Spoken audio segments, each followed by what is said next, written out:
अस्सलाम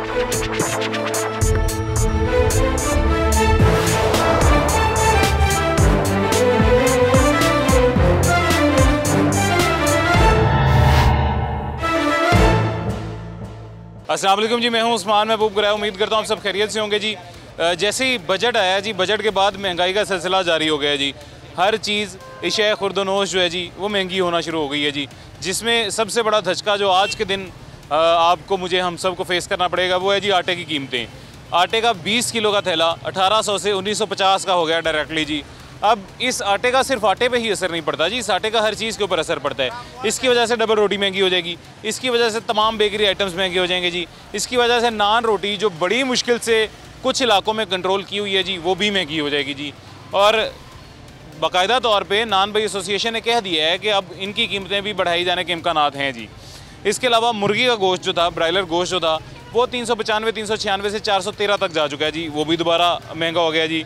उसके अलावा ज़रूरी अशिया की कीमतों में दूध की कीमतें भी बढ़ाई जाने के इम्कानात हैं जी। और दूध की कीमतें कब बढ़ाई जाएंगी, कितनी बढ़ाई जाएंगी, इस बारे में अभी कोई आइडिया नहीं है। जो अभी आज का रेट है जी वो 160 रुपये ही है, पुराना रेट है, लेकिन कब कितना बढ़ जाए कोई आइडिया किसी को नहीं है जी। काले चने 240 रुपये, दाल मूंग 280 रुपये, दाल मसूर 305 रुपये, दाल चना 250 रुपये और दाल माश 510 रुपये किलो बाज़ार में मौजूद है सरकारी रेट के मुताबिक।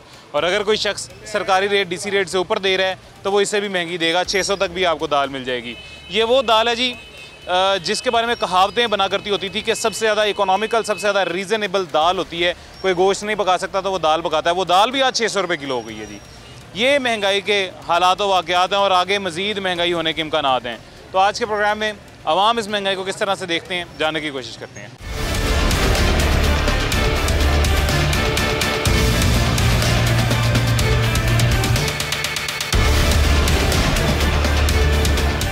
अभी हमारे साथ कुछ शहरी मौजूद हैं जी, शहरियों से बात करते हैं। हजरत हमारे साथ मौजूद हैं। अस्सलाम वालेकुम जी।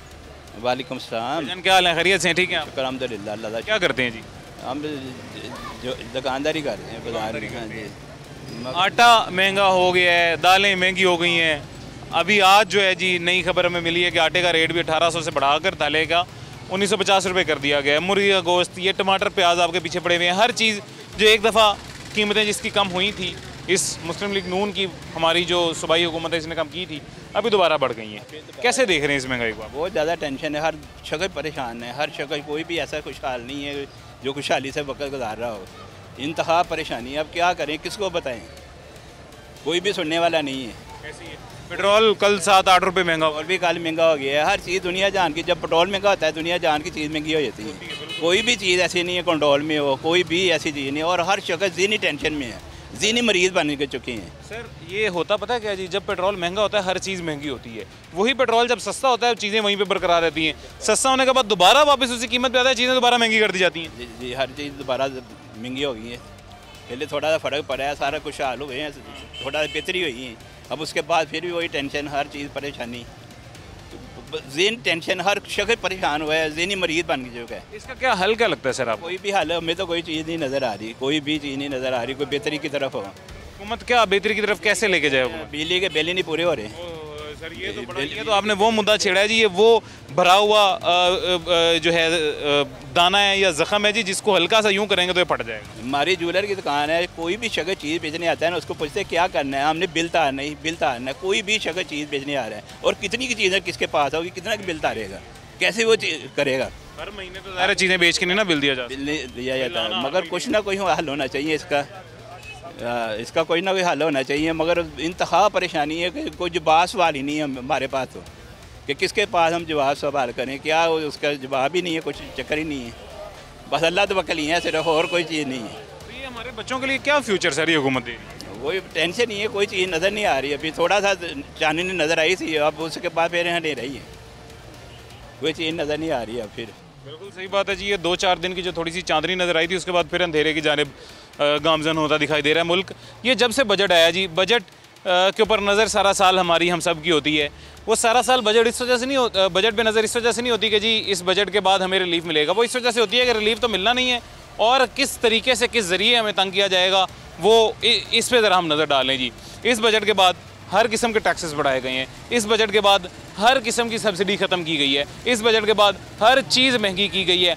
अगर कुछ किसी को फ़ायदा हुआ है तो वो सियासतदानों को फ़ायदा हुआ है, अगर किसी को फ़ायदा हुआ है तो वो उनको फ़ायदा हुआ है जो सरकारी मराहत ले रहे हैं जी।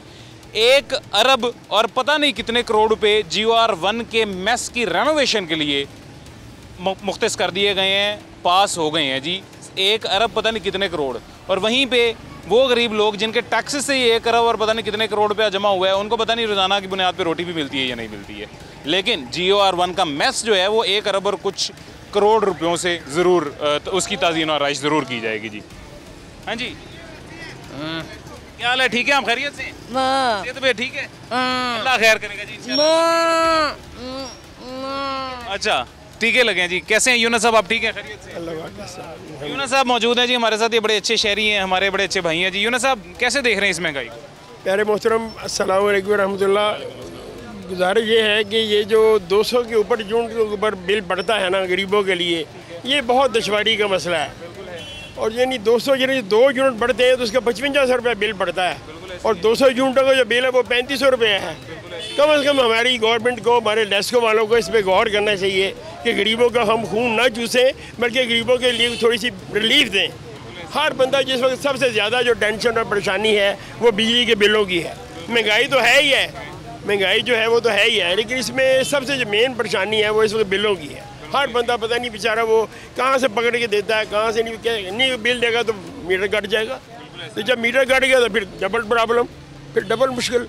तो हमारी से यही गुजारिश है कि कम से कम इसके मतलब थोड़ा सा गौर करें कि गरीबों को कुछ रिलीफ दें, ताकि गरीब इनके लिए दुआएं करें, ना कि इनके लिए बद्दुआएं की जाएँ। हम बद्दुआएं नहीं करते हम, क्योंकि नबी पाक सल्लल्लाहु अलैहि वसल्लम का फरमान है कि किसी के लिए बद्दुआ ना करो, किसी के लिए दुआई करो। लेकिन इनको भी तो चाहिए ना कि ये भी थोड़ा सा कोई गरीब अवाम का सोचें। रसूलुल्लाह का फरमान बिल्कुल ऐसे ही है जी कि किसी के लिए बदुआ ना करें, दुआई करें।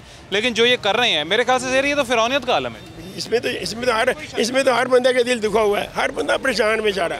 इसलिए हमारी यही इनसे गुजारिश है। लोग हमारे साथ खड़े हैं जी, इनमें से पता नहीं कितने लोग ऐसे होंगे जो रोज़ाना 1000 रुपये आमदन कमाते होंगे, ज़्यादा से ज़्यादा 2000 कमा लेंगे जी। मैं मिस्टर सेल पे काम करता था, ये क्या नाम है, पाकिस्तानी चौक पे। उन्होंने कहा एक दिन आओ काम पे, एक दिन जाओ। अब एक दिन आओ एक दिन जाओ, सिर्फ 800 रुपया दिहाड़ी थी।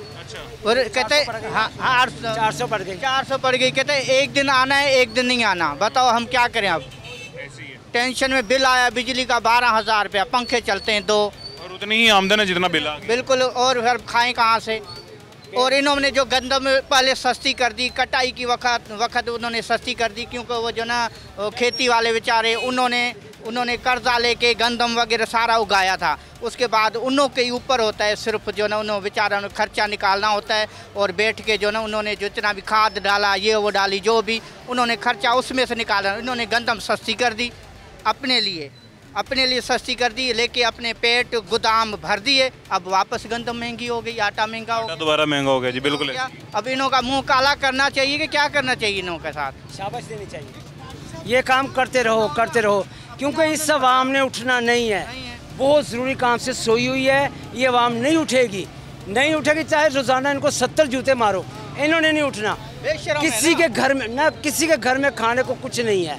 अब ये नहर के ऊपर करोड़ों रुपया लगा रहे हैं, करोड़ों रुपया वहाँ पे सजावट कर रहे हैं। किसके लिए?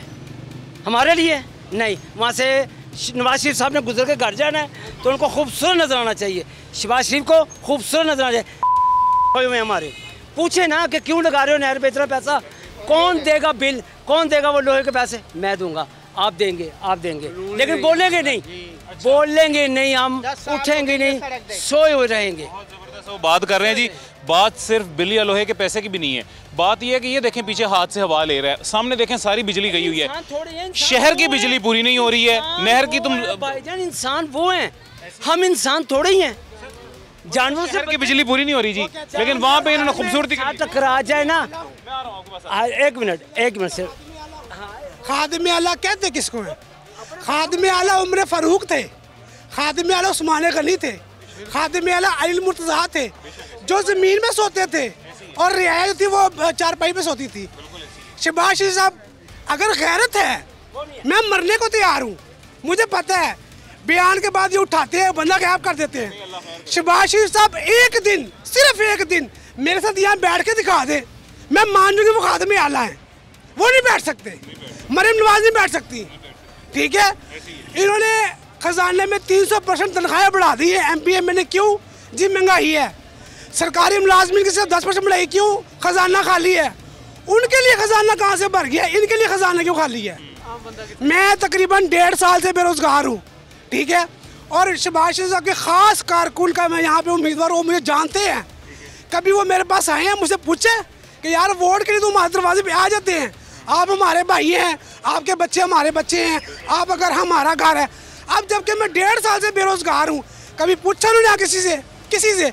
मेरे जैसे कई नौजवान होंगे जिन्होंने अपने माँ की, बहनों की, बीवियों की बालियाँ बेच के बिल अदा किए होंगे, खाने दिए होंगे। अब कई लोग ऐसे इस चौक में खड़े हैं, मैं जानता हूँ उनको। हम तकरीबन 1931 से लाहौर में इछड़े में रह रहे हैं। ये चीज़ जट्टा वाली मस्जिद में मेरे दादाजी पहले पढ़ाते थे, फिर मेरे वालिद साहब, अब मेरा भाई है वहाँ पे। हमें तकरीबन 90 साल हो गए यहाँ इचरे में। शहबाज शरीफ साहब को क्या पता किसी चीज़ का कि अवाम किस दर्द से गुजर रही है। ये खुद कहते हैं खादम आला। मैं चैलेंज करता हूँ शहबाज साहब को, मुझे एक काम दिखा दे खादम आला वाला हो, उनका कौन सा काम है? इनकी 1984 से लेके अब तक गवर्नमेंट हुकूमत है इनकी। मैं 1979 की मेरी पैदाइश है, लेकिन मैं इनका डाटा इकट्ठा किया हुआ है।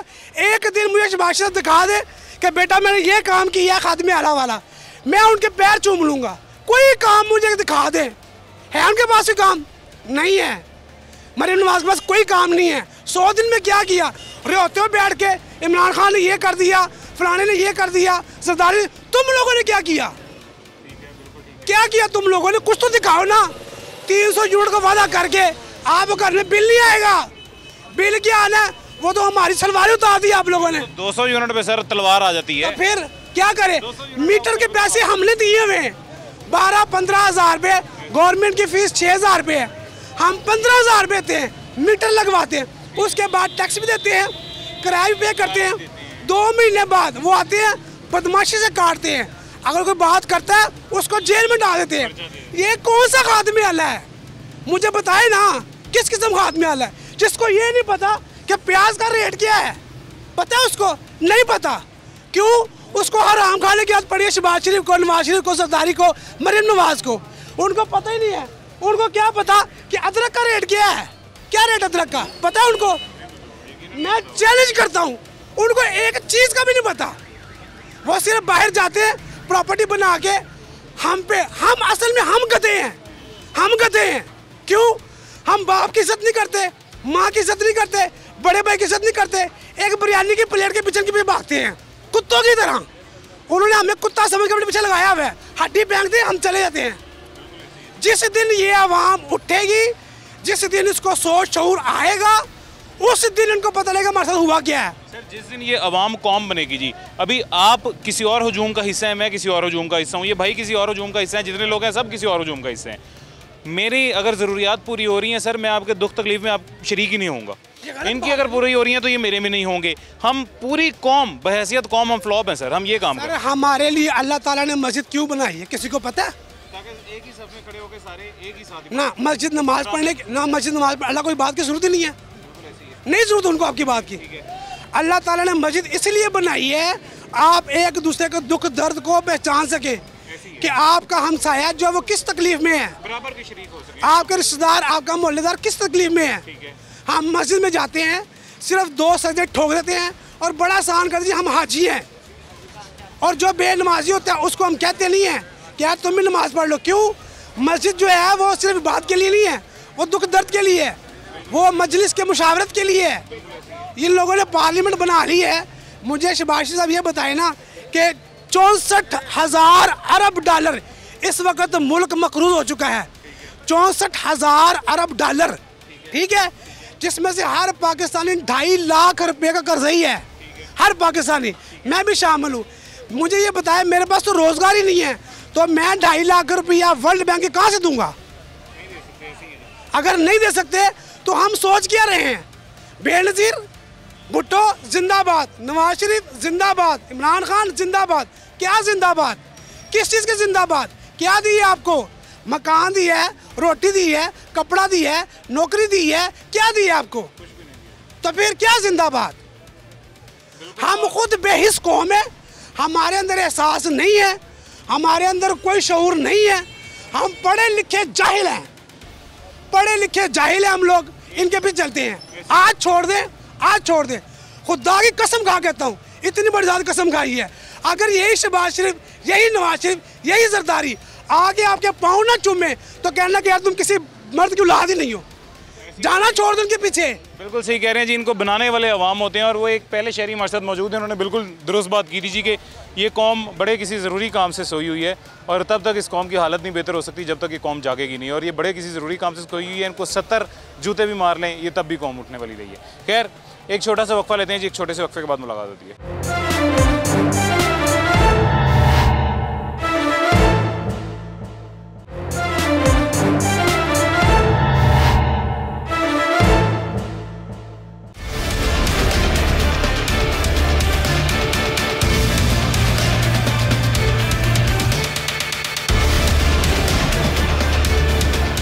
वेलकम बैक जी, वापस आ गए हैं छोटे से वक्फे के बाद। मजीद हमारे साथ कुछ शहरी मौजूद हैं, इनसे बात करते हैं। अस्सलाम वालेकुम। अस्सलातु वस्सलामु अलैकुम या रसूलुल्लाह व अला आलिका व सहाबिका या सय्यद या हबीबल्लाह। देखिए मेरे नबी ने फरमाया है, जब भी दुआ करो दुरूद शरीफ पढ़ के दुआ करो, वो अल्लाह ताला आपकी कबूल करेगा। क्यों कि अल्लाह के महबूब का वसीला नाल दिया है तो अल्लाह ताला कबूल करेगा। और मेरे अल्लाह ने भी कहा है, मुझे 2 गल्लां बहुत पसंद है। एक तो दुरूद शरीफ पढ़ के दुआ मांगोगे, एक मसाए के लिए, वो किसी बीमार के लिए। ये जो वाम है, ये जो वाम है ये बातें नहीं सोचती, ये जो वाम है ये बातें नहीं सोचती कि हमने किस तरीके से चलना है और किस तरीके से चलाना है। ये कही यार ये बिल नहीं है, बिल आ रहा है, मेरे लिए खाना नहीं है, लेकिन तरीका तो सीखो कि कैसे लेना है। वाम तो चलो है, हुकूमत तो है जैसी भी है, अल्लाह में उन्हें भी हिदायत दे, उन्हें भी तौफीक दे। अल्लाह से दुआ करो वसीला नबी पाक का डाल के, ये मुल्क के हालात भी सही हो, अल्लाह में ये उम्मत को सही सलामत रखे, हुकूमत को हिदायत दे। लेकिन बिल तो बहुत वाकई आ रहा है। मेरी ये 2 सिर्फ दुआओं से अगर काम हो जाता ना सर, तो फिर दवा की ज़रूरत ना पड़ती और ये मुल्क अभी तक बेहतर हो चुका होता है। ये बात कर रहा हूँ, आप कह रहे हैं दुआओं से ये काम हो। जब पहला अज़ाब दुनिया में आया था ना, ये बातों से आया था। हुकूमत जो है वहाँ को कुछ चीज़ नहीं देती थी, कोई काम तोड़ रहा था, कोई झूठ बोल रहा था, कोई किसी को खा रहा था, तो ये अल्लाह ताला ने अज़ाब डाल दिया था। और जब अज़ाब आया फिर मेरे नबी पाक हज़रत मोहम्मद सल्लल्लाहु अलैहि वसल्लम ने अल्लाह से दुआ की और अल्लाह ने फिर अपने महबूब से वादा किया, ये उम्मत पे अज़ाब नहीं आएगा लेकिन आज़माइश आएगी। लेकिन आज़माइश आई हुई है ये, लेकिन हम नबी पाक से दुआ करें, अल्लाह से भी दुआ करें कि हमारी मुश्किलें दूर करे और हुकूमत को भी अल्लाह ताला हिदायत दे। देखें ना, एक और हम भी गलत हैं। हम क्यों गलत हैं? हमें पता है कि हमारी 600 रुपये तनख्वाह है, 600 रुपये हम कमाते हैं और 600 रुपये लेके हम पिज़्ज़े वाली दुकान पे चले जाते हैं। ये 300 रुपये का पिज़्ज़ा लगा देगी, वो 600 रुपये लेके हम अपने घर दें या जो मेरी बीवी है उसे दें। इसमें से आपने 200 रुपये बचाना है। सर जो बेचारा वाकईतन 600 कमाता है वो कहाँ पिज़्ज़े की दुकान पे जाता होगा? नहीं जाता होगा। 600 रुपये मैं ये हमारे भाई इधर आए जी, इधर आए। ये हमारे भाई रोज़ाना की मतलब 800 रुपये एक दिन कमाते हैं और अगले दिन की छुट्टी होती है, यानी कि 400 रुपये रोज़ का बन गया। कितने पिज़्ज़े खाते हैं? तो यकीन करना, ये सिर्फ ये जो ईद पे जो गोश्त खाया है ना, इससे पहले ना कोई ख्वाहिश है ना और मिल ही सकता है, ना हम ले सकते हैं। नहीं है, इतना नहीं है, कुछ भी नहीं है, पैसे ही नहीं है, बिल के लिए तरस रहे हैं हम, तो पिज़्ज़ा कहाँ से खाएंगे? यकीन कर, तो तकरीबन साल से ऊपर हो गया तो पिज़्ज़े की शक्ल नहीं देखी और पता ही नहीं है कैसे खाना है पिज़्ज़ा, है ही नहीं, कहाँ है, पैसा ही नहीं है तो कहाँ? ये आटा रोटी, ये भी मैं आ रहा हूँ, आटा भी महंगा हो गया जी, आटा, और इसकी वजह से बाकी रोटी और डबल रोटी, दूसरी बेकरी आइटम्स, ये सारी महंगी होंगी जी। बिल्कुल महंगी होगी। इन्होंने सारा गोदाम भर दिया ना भाईजान। मैंने पहले बताया आपको, गंदम पहले इन्होंने सस्ती की थी क्योंकि नई कटाई हुई थी, वो तो बेचारे किसानों के ऊपर इन्होंने कर दिया। बेचारे किसानों ने खाद जो ली उन्होंने उधार पे लिया था, खाद डालते हैं, फिर इसमें से थोड़ा दाना महंगा हो जाता है तो बेचारे कुछ न कुछ उनका खर्चा निकल आता है, खाद का भी निकल आता है। वो खाद महंगी और गंदम सस्ती हो गई। बेचारे यकीन कर बैंक से बेच के उन्होंने, सोना बेच के उन्होंने अपना कर्जा उतारा है, कर्जदार उतारा है। हाँ वही गंदम बताओ, उस वक्त सस्ती थी, सारे खुश थे। बिल्कुल दुरुस्त बात है जी, ये पहले भी हमारे भाई ने कही। अस्सलाम वालेकुम। सही बात है। ठीक है, आप खैरियत? हाँ सही कह रहे करते हैं? मैं दर्जियों का काम कर रहा हूँ, फारिग हूँ, काम ही नहीं है। काम ही नहीं है। हाँ बिल आया। दर्जी का काम करेंगे कैसे जी? ये इमरान भाई एक मिनट जी, एक मिनट, ये पैन करके पीछे दिखाएं जी ज़रा, मार्केट की दुकानें दिखाएं ज़रा। ये मार्केट की दुकानें जितनी भी आपको दिखाई दे रही हैं, ये जब के हम यहाँ आए हुए हैं तब की बिजली नहीं है, ये सारे दुकानदार बाहर बैठे हुए हैं जी। अब ये बिजली ना होना एक अलग मसला है और बिजली के बिल ज़्यादा आना अलग मसला है। आप 20-20, 25-25 हज़ार महीने का बिजली का बिल दे रहे हैं, जबकि महीने में रोज़ाना के बुनियाद पे आपको जो बिजली मिल रही है वो 12 घंटे मिल रही है, घंटे पे घंटा लोड शेडिंग हो रही है।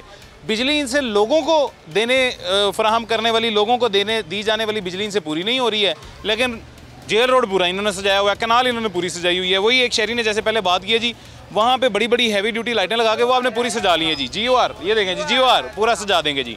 लेकिन बिजली की प्रोडक्शन इनसे इतनी नहीं होगी कि लोगों को भी बिजली प्रोवाइड करते हैं, जो इतने महंगे महंगे बिल दे रहे हैं, जो इस क्या मैं आपको मफलूज सी हुकूमत को, इस फालिज हुई हुई हुकूमत को चला रहे हैं जी। जी सर। मैं दर्जियों का काम करता हूँ, लाइट तो है नहीं, बिल आ गए ज़्यादा, काम है नहीं, छुट्टियाँ हैं, वो कह रहे हैं छुट्टियाँ करो, काम होगा तो फिर आना। बिल कहाँ से दें? ये नवाज शरीफ आके दे रहा है, कहाँ से देंगे? हाँ चोरी करके देंगे, फिर पुलिस को भी तो देना है ना। अस्सलाम वालेकुम। कैसे हैं सर? ठीक है आप? जी ठीक ठाक, आप सुनाएं? केले लेके जा रहे हैं जी, मिल्क शेक बनाएंगे आपने? अच्छा मिल्क शेक बनाएंगे, अब अल्लाह इस मिल्क शेक में बरकत डाले जी। आपने अभी बात एक की है जी, मैं कह रहा था सबसे बड़ा मसला लोड शेडिंग का, आपने कहा था बिजली के बिलों का, उससे भी बड़ा मसला है। कितना बिल है? मेरे घर के यूनिट चले हैं 230 यूनिट जले हैं, 10,080 रुपये बिल आया है। ये उन लोगों की हुकूमत में इतना बिल है जिन्होंने कहा था 300 तक आपको यूनिट फ्री होंगे। वो ही हम तो हकीकत बात है, इतनी टेंशन बनी हुई है। अब यही परेशानी है, कैसे बिल जमा कराएंगे, कैसे? कल लास्ट डेट है, 3 लास्ट डेट है। आप किसी दोस्त के पास गया था पैसे लेने के लिए, 5,000 उससे पकड़ लाया हूँ, और इसी तरह मुश्किल से बिल जमा कराएंगे कल। एक दौर था जी, बड़े बड़े कारखानों के बिल आते होते थे 10,000। हकीकत बात, छोटे छोटे घरों के बिल जिनमें AC भी नहीं चल रहा, उनके 10,000 से ऊपर आ रहे हैं। ये पिछले तकरीबन 1-1.5 साल से बिजली की तो इन्होंने लम निकाल दी है। मैं कहता हूँ जिस तरह इंडिया को पाकिस्तान नहीं धोता, इस तरह उन्होंने बिजली के बिल हमें धो के दिए हैं। इतने ज़्यादा बिल दिए, हम बहुत परेशान हैं बिल की वजह से। पिछले साल कुछ एहतजाज किया था, कोई बेनिफिट हुआ ही नहीं था। इन्होंने फिर दिलासे दिए थे 300 यूनिट फ्री, 300 यूनिट फ्री। हम खुश हो गए, चलो कुछ तो आएगा ना, कुछ तो बिजली तो चलो रिलैक्स हो के चलाएँगे। वो दोस्त, मुझे एक बात सर नहीं समझ आती, आप भी कह रहे हैं 300 यूनिट फ्री, आप भी कह रहे हैं, मैं भी रोजाना कहता हूं कि इन्होंने कहा था 300 यूनिट फ्री। इनकी वीडियो भी हम बार बार सामने चलाते हैं जिसमें इन्होंने कहा था 300 तक यूनिट फ्री। आप जब बिल अदा करने जाएंगे तो आगे स्टैंप लग जाएगा कि आपका बिल हुकूमत ने अदा कर दिया है। रोजाना की बुनियाद पर बात हो रही है, जवाब क्यों नहीं इस बात का देते? इनके पास है जवाब? मरियम नवाज साहब के पास जवाब है इस बात का जी? ये तो आप वो कह रहे हैं हम दूध भी देंगे, आप दूध भी देंगे। दूध के डब्बे की भी कीमत बढ़ गई? नहीं नहीं, वो अपना ले, उन्होंने फैक्ट्री नहीं बनाई है अपनी, वो दूध दे देंगे। ये देखें, अभी दूध का, ये अभी रिसेंटली उन्होंने दूध का किया, बिल्कुल आप सही कह रहे हैं। जो वो दूध है जी पैकेट में जो आता है, जो पैकिंग में दूध होता है जी, वो महंगा हो गया, आपको पता है? 100 रुपये महंगा हो गया। सब कुछ महंगा हो गया, मैं दूध की बता रहे हो। इधर रात को पता चलता है 7-8 रुपये, वैसे पेट्रोल महंगा हो गया है। हम कहाँ जाए, हम तो आदी हो गए हैं भाई साहब। हो जाए ना अद्धा यूनिट वध, जितना 5,000 है ना उन्होंने 15,000, क्योंकि अद्धा क्यों है? ए तेनू सजा आई कितने जावे जरा किराएदार बंदा जिसे 25,000 तनख्वाह है, वो बिल देवे रोटी खुआवे, फिर बच्चे इन्हों के मुताबिक तो बिल ही देवे। बस फिर अल्लाह ही है ना। अल्लाह ही रहम करेगा जी, अल्लाह रहम करेगा जी। बिल्कुल बिल्कुल भाई साहब, अब उन्होंने अपनी फैक्ट्री लगा ली है दूध की, अब हमें दूध देंगे फ्री, क्या कर सकते हैं? ये फ्री में सर, ये सिर्फ वही दे सकते हैं जो हमें दे रहे हैं। हम भाई साहब हम कोशिश कर रहे हैं, हम स्कूल में दोबारा एडमिशन करवा लें, दूध हमें मिलना चाहिए। तो इस महंगाई के दौर में वाकईतन दूध पीना जी या दूध देखना भी बहुत मुश्किल है, तो उसका हल यही है, बिल्कुल जैसे शहरी ने कहा कि इस बच्चे के साथ या इस तरह के बाकी तमाम बच्चों के साथ स्कूल में दोबारा से एडमिशन ले लें, ताकि स्कूल में जाके हमें दोबारा से दूध पीने को मिल जाए। खैर एक छोटे से वक्फा लेते हैं, छोटे से वक्फे के बाद मुलाकात होती है।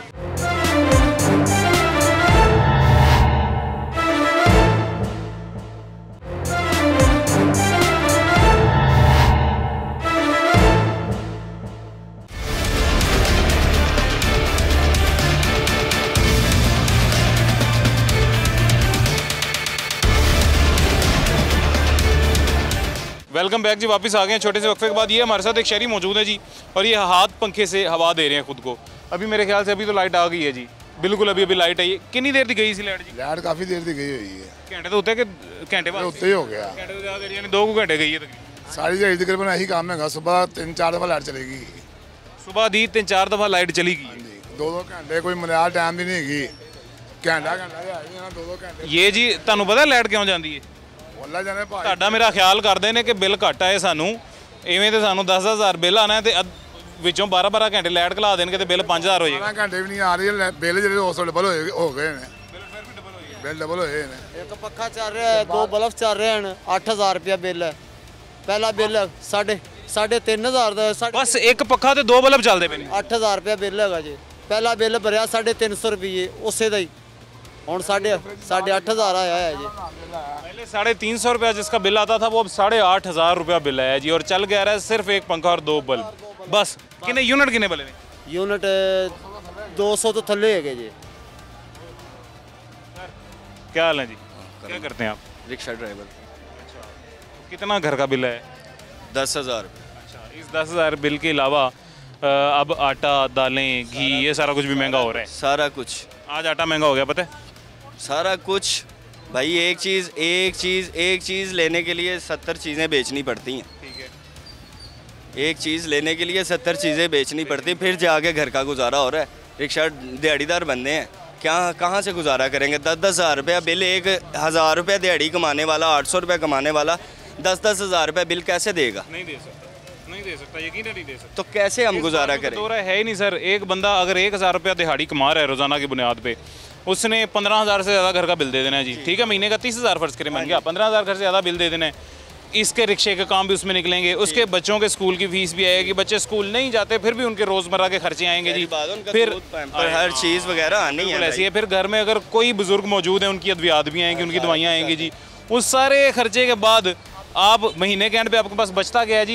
नहीं सर, कुछ बचता है, मैं आपको बताता हूँ। बचता ये है कि 30,000 आपने महीने का कमाया और 30,000 जी चढ़ गया, कर्जा चढ़ जाता है। यही बात है, हमने इसी तरह ही अकेला कमाने वाला हूँ, ठीक है, और घर पूरी फैमिली की जिम्मेदारी एक बंदे पे है ना। जिस अकेले बंदे के ऊपर सारी घर की जिम्मेदारी हो ना, उसे पता है वो घर कैसे चलाता है, ठीक है। अब सुबह से लेके जहाँ पे हम 12 घंटे काम करते हैं, अब हमें 24 घंटे नींद अपनी हराम करके फिर घर के गुजारे करने पड़े हैं। 10,000 रुपये बिल कैसे देंगे? ऐसी। और ये वो हुकूमत है जिसने कहा था 300 तक यूनिट फ्री होंगे। ये वो हुकूमत है जिसने कहा था कि जितनी तेज़ी से शेयर पे ठप्पे लगेंगे उतनी तेज़ी से महंगाई कम होगी। ठीक है, थोड़ी सी महंगाई इन्होंने कम करके भी दिखाई, लेकिन पता नहीं मसनूई तौर पे किया वाक़तन की। अब जैसे ही बजट आया जी, बजट के बाद दोबारा से महंगाई ये बूम पे। थोड़ी कम की, जबकि बजट का महंगाई से कुछ लेना, थोड़ी कम की ज़्यादा बढ़ा दी। एक चीज़ कम करते हैं, दूसरी की कीमत उससे डबल हुई होती है। बिल्कुल ऐसी है। गैस मिल नहीं रही, 300 रुपये किलो गैस नहीं मिल रही भी। वो ब्लैक में दे रहे हैं 350-400 रुपये किलो दे रहे हैं गैस। ठीक है, हालांकि अभी गर्मी है, अभी गर्मी है, गर्मियों में गैस की जी। पेट्रोल 270 है तो गैस 350 रुपये नहीं लभदी भी। कैसा देखें जी, कैसी अजीब बात है। पेट्रोल 270 है वाकई, और गैस 350। घर की गैस बिल्कुल नहीं ना, 24 घंटे गैस नहीं आ रही। गैस तो सर समझे आप हमारे मुल्क से ख़त्म हो गई जी, गैस आ ही नहीं रही। और उसके बिल भी हमें कितने 500, 700, 1,000 रुपया फिर भी परमानेंटली देना पड़ता है, 2,000 रुपया देना पड़ता है। ना आने के बावजूद ऐसे देने पड़ रहे हैं, कहाँ से देंगे सर? इस गर्मी में मैं एक चीज़ सोचता हूँ जी, इस गर्मी की वजह से, बिजली जाने की वजह से, इस हब्स की वजह से भी हमारी गर्मी से जो हालत हो रही है, खुदा न खासा किसी का कोई जानी नुकसान हो जाता है तो वो हादसाती मौत होगी या वो कत्ल होगा हुकूमत की जानिब? कत्ल होगा भाई। अगर किसी का इस महंगाई की वजह से जान चली जाती है, बात है, कत्ल होगा, ये हुकूमत के जिम्मे में पड़ेगा। आज ये इंसान के बच्चे भूखे प्यासे अपनी जान की बाजियां हार रहे हैं जी, कुछ हीट वेव की वजह से, कुछ और मल्टीपल वजूहात की वजह से जी।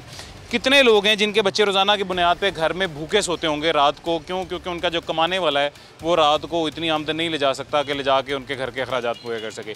इसका हिसाब किताब कौन देगा जी? ये इन लोगों को भूल चुका है जो आज बड़ी बड़ी गाड़ियों में घूम रहे हैं और हुक्मरान बने हुए हैं जी। बड़ी बड़ी गाड़ियों में घूम के, प्रोटोकॉल्स में घूम के, आपको जहाँ पे नज़र ही नहीं आएगा यहाँ पे ट्रैफिक भी मौजूद है या नहीं है, या आम रूटीन में यहाँ पे ट्रैफिक होती भी या नहीं, क्योंकि आपके लिए तो सारा कुछ रोक दिया जाता है जी। आप कैसे मुल्क के हालात, आप इस जगह पे आगे खड़े ही नहीं हुए हैं जी, तो आपको कैसे पता लगेगा इस जगह पे क्या मौजूद है क्या नहीं? आपको कैसे पता लगेगा कि यहाँ के लोग किस अज़ियत में हैं जब आप यहाँ आगे देखेंगे ही नहीं? लेकिन नहीं, हुक्मरान बने हुए हैं ये जी, और नाम के हुक्मरान जो हैं वो आवाम के लिए फ़िरौन बने हुए हैं फ़िलहाल। खैर, एक छोटा सा वक्फा लेते हैं जी, छोटे से वक्फे के बाद मुलाकात होती है।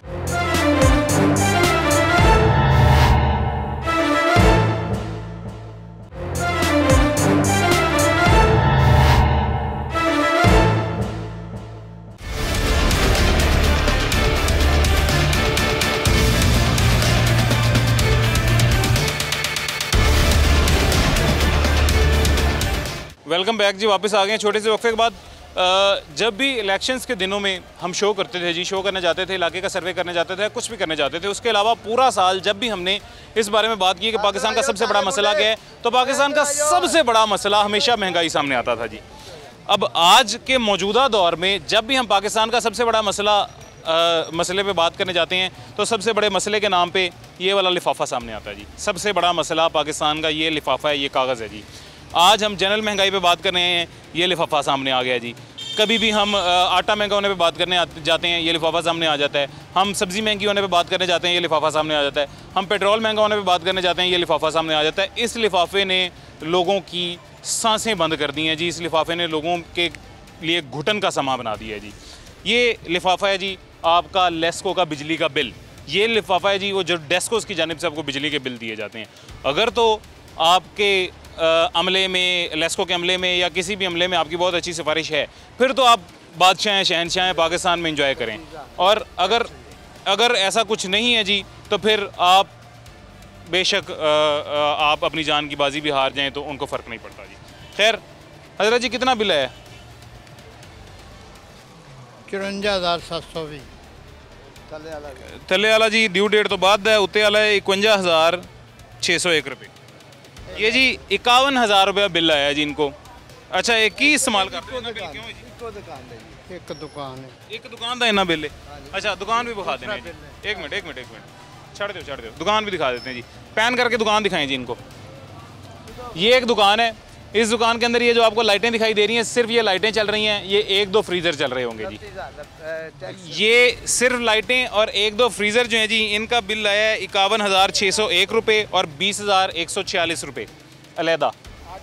इतने बिल इनको सिर्फ आए हैं जी इस एक दुकान के अंदर चलने वाली कुछ लाइटों और 1-2 फ्रीज़र्स के जी। 29,000 टैक्स देते 29,000 टैक्स। अच्छा, हाँ, ਤੇ ਹੁਣ ਜੋੜ ਕੇ ਤੇ ਵੇਖੋ ਕਿਦੋਂ ਜਮ੍ਹਾਂ ਕਰਾਣੇ ਆ। ਕੱਲ ਦੀ ਤਰੀਕ ਆਖਰੀ ਹੈ जी हजरत। 1-2 दिन पहले दे के जाते हैं, टाइम तो दे के भी नहीं जाते, इंतज़ार करते हैं कदों यूनिट ज़्यादा हों तो असीं जाके रीडिंग करिए। इसमें 4 दफ़ा वो है, क्या नाम है, फ्यूल एडजस्टमेंट। 4 दफ़ा फ्यूल एडजस्टमेंट है, एक्स्ट्रा टैक्स है।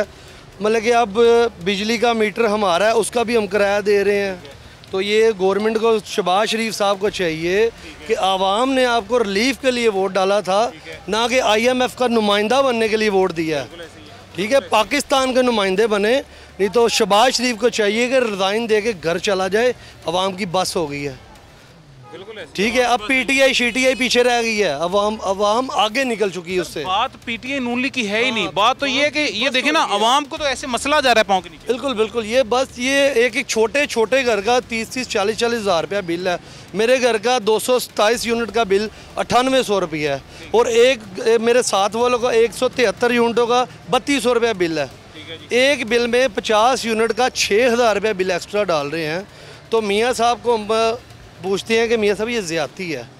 ये अगर बात सर, सबसे पहले तो मेरे ख्याल से मियाँ साहब से एक बात पूछनी चाहिए, आपके घरों को कितना बिल आता है? उनकी फ्री है लाइट, उनकी जाती उम्रा की भी पूरी लाइट फ्री है, मॉडल टाउन की भी फ्री है, CM हाउस की तो है ही फ्री है ना। ठीक है, 3-3 इनके CM हाउस होते हैं जी, 3-3 इनके PM हाउस होते हैं जी। अब जैसे हमारे गवर्नर साहब जो हैं वो भी सारे अपने ज़ाती घरों को जो है वो बना लेते हैं, गवर्नर हाउस बना लेते हैं, कैंप ऑफिस बना लेते हैं जी। हमारे ये स्पीकर साहब जो हैं, हमारे ये सारे वज़रा जो हैं, ये सब सर इनको ही कैंप ऑफिस बना लेते हैं। क्यों? क्योंकि हुकूमत के खाते से बिल अदा होते रहे। अब तो जिन्ने भी बापटा दे मुलाजम ने ना पूरे पाकिस्तान च उन्होंने बिल नहीं आता, जिन्हें सरकारी अफसर ने उन्होंने DSP IG सारे किसी बिल नहीं आता, ये सारी सानू ही आता। सुते पे ने पाकिस्तान साहब सुते पे ने, मैं इंसाफ करांगा ही डायरैक्ट अदालत जज बिठा के इंसाफ डायरैक्ट करांगा। कितने इंसाफ डायरैक्ट करता पे और इन्हें नाल तो साढ़े दे आन के बमबारी कर दो फलस्तीन की तरह, वो सही रहेगा। बमबारी करो आन के सारे रल के, भी नाल झाल च बैठे, नाल जरदारी साहब मेरा चेयरमैन है, वो जरदारी वो भी नाल बैठे, नाल मरियम बैठे, नाल शबाज शरीफ बैठे, नवाज शरीफ बैठे।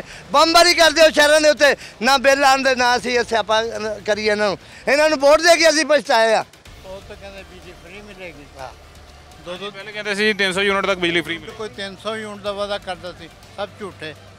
ये बिल्कुल जी शहरी ने ये उनका जो दुख था, उनकी आवाज़ में जो दर्द था, जो तकलीफ़ थी, वो यकीनन आपने महसूस की होगी जी कि ये बिल दे के आप हार्ट अटैक से जो लोगों को मार रहे हैं, इसके बजाय आप एक काम करें जी, ऊपर से बमबारी करें जी और एयर स्ट्राइक्स करें और अल्लाह अल्लाह दो। मैं 53 साल तो पीपल पार्टी का वर्कर हूँ, 53 साल तो, पर इन्ना काम कभी नहीं होया जिन्ना काम एक हो रहा। और लैके तो ये लेंदे ने बैंक कोलों, और 30 अरब डॉलर तो इमरान खान लै गया, बाकी दूसरे ने इकट्ठे करके वो कितने चले गए यार पैसे, वो लाने तो साढ़े से आ, तो तुम जाके अपने बैंकों से स्टा के खा रहे हो।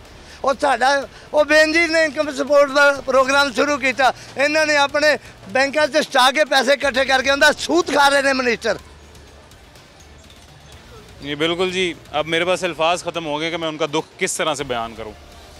ये मैंने जैसा कि पहले आपको कहा जी, बात आप किसी भी टॉपिक पे करें, छेड़ें आप कोई भी मुद्दा, अल्टीमेटली जो गुबार है वो बिजली के बिलों की वजह से ही बाहर निकलता है, क्योंकि सबसे ज़्यादा बड़ा मसला, सबसे ज़्यादा जानलेवा मसला जो इस अवाम के लिए आज बना हुआ है वो बिजली के बिल बने हुए हैं जी। खैर, इस पर तवज्जो देने की हुकूमत को बहुत सख्त ज़रूरत है। जितनी आवाज़ इस मसले के अगेंस्ट हम बुलंद कर सकते हैं जी, उतनी हम कर रहे हैं। अभी भी अगर हुकूमत कान बंद करके सोई रहे तो फिर ये फ़िरौनियत का आलम है जी। खैर, मुझे इजाज़त दें जी, अपना ख्याल रखें, अल्लाह हाफ़िज़।